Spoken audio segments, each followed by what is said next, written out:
Hello guys, तो कैसे हैं आप सब लोग। उम्मीद है कि बहुत ही बढ़िया ही होंगे। तो ये हाउ टू स्टडी का पार्ट 3 है, जिसमें मैं बात करने वाला हूँ कि आप भाई आप सेल्फ स्टडी कैसे कर सकते हैं, क्योंकि ये बहुत ही बड़ा टॉपिक है। तो इसको भी शायद अंडर ब्रेकअप करना पड़ेगा या फिर क्या पता नहीं, लेकिन अभी तो फिलहाल मैं शुरू करता हूँ मैथ्स से। तो जैसा कि आप सब लोग जानते हैं कि maths is the one of the toughest subject in our curriculum. Okay, तो भैया उसको सेल्फ स्टडी कैसे किया जाए।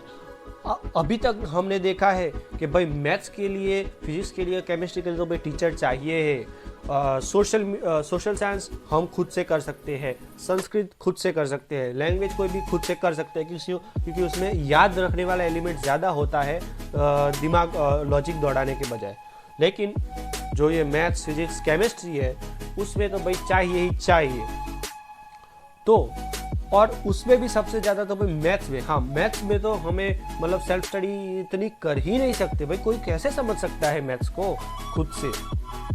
तो देखिए, इसके एक्चुअली ये सिर्फ मैथ्स के लिए नहीं है। अगर आप गौर से देखिए तो फिजिक्स में भी कई क्वेश्चंस आते हैं, एग्जाम्पल्स आते हैं, और केमिस्ट्री में भी कई एग्जाम्पल्स आते हैं। तो जो एग्जाम्पल्स है वो तो सभी में आते हैं, तो ये सभी के लिए लागू होगा। तो चलिए बिना समय गवाते हुए इससे शुरू करते हैं। तो पहले तो हमें समझना, चलिए मान लीजिए कि आपके पास कोई एग्जाम्पल दिया हुआ है, ठीक है। तो अब उस एग्जाम्पल को पहले तो पढ़िए। जब पढ़िए तो आपके मन में कोई भी सा भी क्वेश्चन होना चाहिए कि चलो भाई ये बात समझ में आती है, तो फिर ये बात, इसके बाद यही स्टेप क्यों लिया, क्या ये ऐसा क्यों नहीं किया, वो क्वेश्चंस आपके दिमाग में आने चाहिए। देखिए सेल्फ स्टडी क्या होता है पता है। तो पहले तो सेल्फ स्टडी ये होता है कि मतलब हमको कुछ समझना होता है, ठीक है। तो ये बहुत ही टेडियस प्रोसेस होता है, क्योंकि जब आप क्लासरूम में पढ़ते हो तो आपके सामने टीचर होता है, वो आपके हर डाउट्स को सॉल्व करता है, एक्सप्लेन करता है। और हमें भी टीचर्स को डाउट पूछने में मज़ा आता है। क्यों मज़ा आता है? इसलिए नहीं कि भाई हमें कुछ जानना है, लेकिन इसलिए कि थोड़े टीचर को भी कंफ्यूज करना है क्योंकि वो हमें बोर कर रहा होता है। तो ये बात समझ में आती है दोस्तों। लेकिन जब हम सेल्फ स्टडी कर रहे हो तो हम वही काम अपने आप से नहीं करते। क्यों नहीं करते? क्योंकि हमारा दिमाग उसके लिए बना ही नहीं। हमें अपने आप को ही क्यों परेशान करेंगे भाई।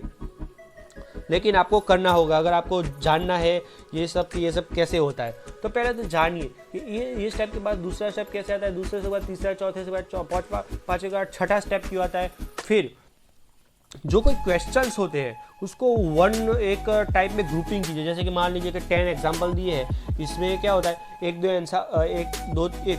दो तीन एग्जांपल इस टाइप के होते हैं, 4 5 6 एग्जांपल इस टाइप के होते हैं, और फिर बाकी के 4 एग्जांपल कुछ अलग टाइप के होते हैं, ठीक है। टेक्निक सेम होती है, लेकिन उसमें भी फिर भी फंडा अलग अलग लगता है। ओके, तो ठीक आपको उसको ग्रुपिंग करना होगा। ये ग्रुपिंग कब कर पाएंगे? जब आपने वो क्वेश्चंस अपने आप से पूछे होंगे। जैसे कि मैं फूरियर सीरीज का एक एग्जांपल ले लेता हूँ। ये आपके इंजीनियरिंग सब्जेक्ट्स में आता है, इंजीनियरिंग मैथमेटिक्स में। तो फूरियर सीरीज में भी क्या होता है कि जो फूरियर सीरीज होती है उसके जो कोएफिशिएंट्स होते हैं, वो कोएफिशिएंट्स हमें फाइंड करने होते हैं। वो फाइंड करने के बाद हमें वो फूरियर सीरीज में लगाने पड़ते हैं। लगाने के बाद हमें जो उसको एक्सपांड करना पड़ता है। एक्सपांड करने के बाद अगर हमें कोई प्रूफ दिया है तो हमें वो प्रूफ करना पड़ता है, ठीक है। तो दोस्तों पहली बात तो अगर आप ऐसे सोचने जाओगे तो पहली बात ये है कि कोएफिशिएंट आएंगे। कोएफिशिएंट को फाइंड कैसे किया जाए, उसमें इसके बाद ये स्टेप कैसे लिया जाए, वो आएगा। उसके बाद क्या आएगा, एक कई क्वेश्चन, मैं सिर्फ आपको एग्जांपल लेने के लिए कह रहा हूँ। फूरियर सीरीज के कई एग्जांपल्स कुछ ऐसे होते हैं कि चलिए पहले तो दिया होगा कि 2π, मतलब कि जो उसका जो इंटरवल है वो 2π ही होगा, तो उसमें कोई दिक्कत नहीं आती। फिर उसका इंटरवल चेंज करते हैं, वो 2π से हटा के पाई कर देते हैं। फिर उसका इंटरवल पाई और ये सब नहीं रखते, और उसका इंटरवल कुछ नेचुरल नंबर्स रख लेते हैं। तो इस तरह से वो लोग चेंज करते हैं। तो पहले तो हमको ग्रुपिंग करना होगा। ग्रुपिंग करने से हमें आइडिया आएगा, हाँ अगर इस टाइप का क्वेश्चन आएगा तो मुझे इस टाइप में सॉल्व करना है, ये आपको ज़रा सा आइडिया आएगा। तो चलिए आपने वो भी कर लिया, ग्रुपिंग भी हो गई। अब क्या करना है? अब तो बात ऐसी है कि पहले तो आपको क्वेश्चन को अब समझना शुरू करना है। देखिए मैं क्या कर रहा हूँ, नहीं पहले समझना तो है कि क्या कह रहा है, लेकिन इतना ध्यान नहीं देना है। लेकिन फिर हमें अब समझना शुरू करना होगा। जैसे कि आपको कोई चीज़ दी, मान लीजिए कि कोई पर्टिकुलर जो हमें एग्जांपल दिया, तो पहले उसको समझना होगा उसमें क्या मांगा है आपसे, क्या मांगा है वो आपको समझना होगा। उसके बाद आपको वो उसका सॉल्यूशन देखना होगा।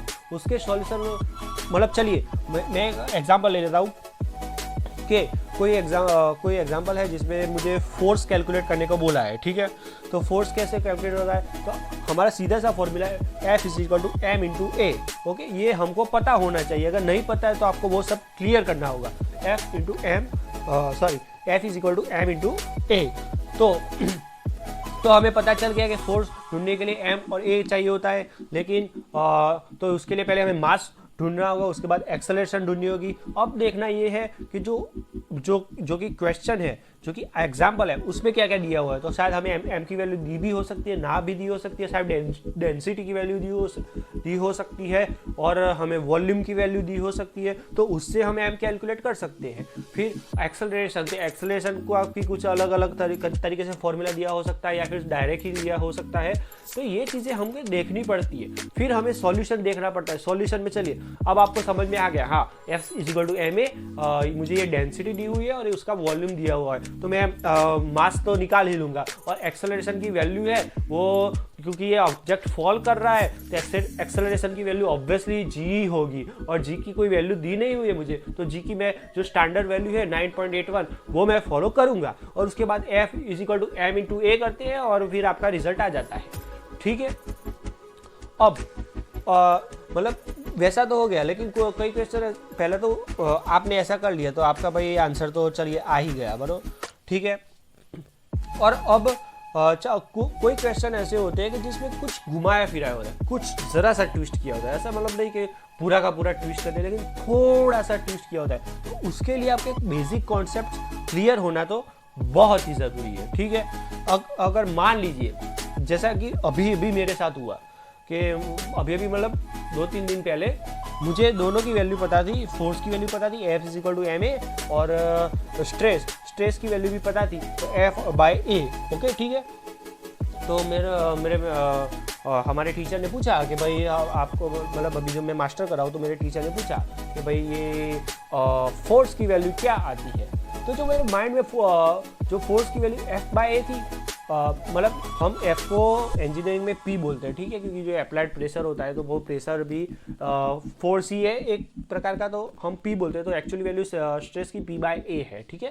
तो मेरे दिमाग में P था और मैं भूल गया। देखिए मुझे पता था, लेकिन थोड़ा सा फंडा अलग हो गया। मुझे P/a पता था, F=ma पता था, लेकिन मैं ये फंडा भूल गया कि जो प्रेशर होता है वो एक तरह से फोर्स होता है। तो हम फोर्स की वैल्यू फोर्स अपॉन एरिया तो कह ही नहीं सकते, और मैं भूल गया और मैंने आंसर दिया, और वो गलत ही हुआ, क्योंकि होना भी चाहिए। तो देखिए छोटी सी जो कॉन्सेप्ट होता है ना भाई, वो आपके लिए इतना काम करता है ना। मतलब अगर आप जनरली देखो भाई है, मतलब अगर तो जैसे कि आपके पास प्रेशर आ गया, फोर्स आ गया, स्ट्रेस आ गया, ये तीनों वैल्यू अगर आप देखने जाओगे तो आपको सिमिलर सी लगेगी, क्योंकि कोई कहता है कि मुझे इस पर इतना फोर्स अप्लाइड किया, कोई कहता है इतना प्रेशर अप्लाइड किया। तो ये क्या है, ये फंडामेंटल, उसका बिहेवियर क्या है। हाँ, बेसिकली उसका बिहेवियर भी जानना बहुत ज़रूरी होता है।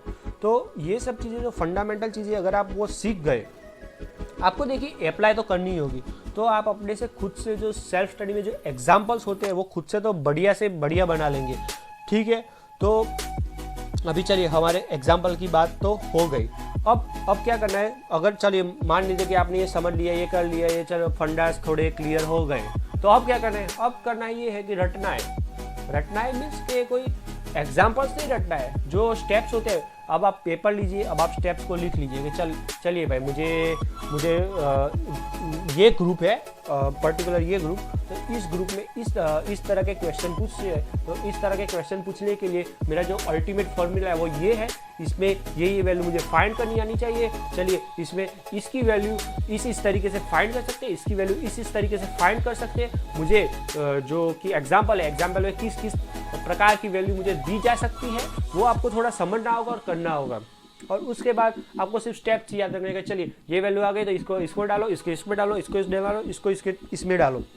और आपको जो रियल लाइफ एग्जांपल है, मतलब कि जो आपको एक्सरसाइज में दिए हुए उनको उसके प्रकार हिसाब से सॉल्व करना है और कहाँ पे आपने भूल किए वो भी तो आपको चेक करना होगा, क्योंकि कई बार ऐसा होता है कि भूल जो हमारी जो मिस्टेक होती है वो कोई ऐसी चीज़ नहीं होती कि मतलब चलिए भाई आपने गलती भूल मतलब गुजराती वर्ड है, गलती हिंदी वर्ड है, तो गलती की, तो गलती कभी कोई इतनी मेजर गलती नहीं होती, हमारा कॉन्सेप्ट क्लियर होता है, सब कुछ क्लियर होता है, लेकिन हम कैलकुलेशन में गलती कर सकते हैं। तो जो गलतियाँ भी होती है वो भी अपने आप में एनालिसिस करने की बात है दोस्तों।